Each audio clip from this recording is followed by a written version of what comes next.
A heart attack is not the heart suddenly stopping. That's cardiac arrest. A heart attack, medically called a myocardial infarction, means part of the heart muscle is being injured or dying because it isn't getting enough oxygen for long enough. That oxygen shortage is the core problem, and everything else flows from it. Your heart muscle needs oxygen every second of your life. Blood delivers that oxygen through the coronary arteries, which are small vessels that run on the surface of the heart. Each branch feeds a specific region, and there isn't much backup. If one of those arteries suddenly fails, the muscle downstream has no easy detour. Most heart attacks begin years earlier with a slow process called atherosclerosis. This is plaque building up inside the artery wall.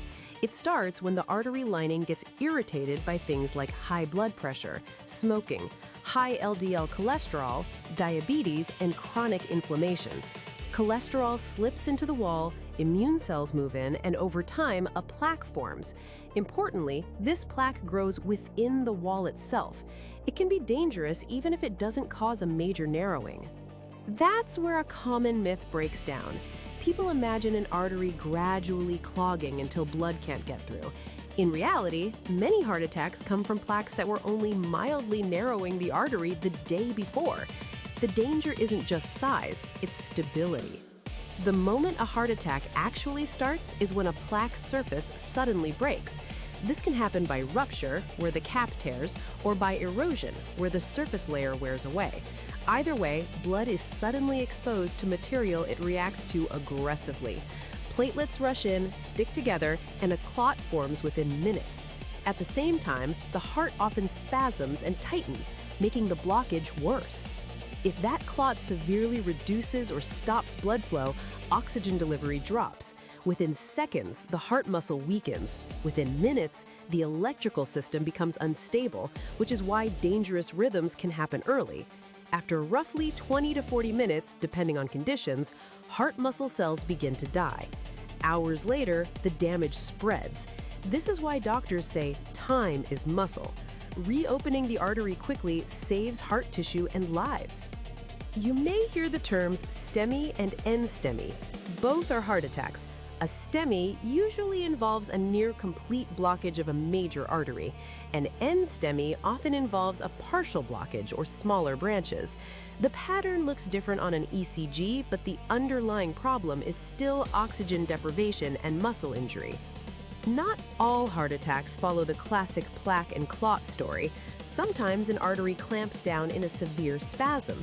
Sometimes there's a tear in the artery wall called spontaneous coronary dissection, which is more common in younger women. A clot can also travel from elsewhere, such as an atrial fibrillation.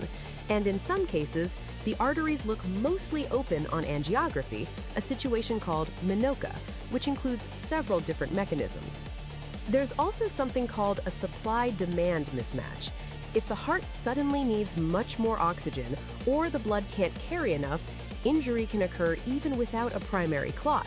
Severe anemia, very fast heart rhythms, sepsis, or dangerously low blood pressure can all trigger this type of heart attack. Risk factors matter because they directly damage arteries and increase clot risk. High LDL feeds plaque. Smoking injures the vessel lining and makes blood more likely to clot. Diabetes and high blood pressure accelerate inflammation and mechanical stress.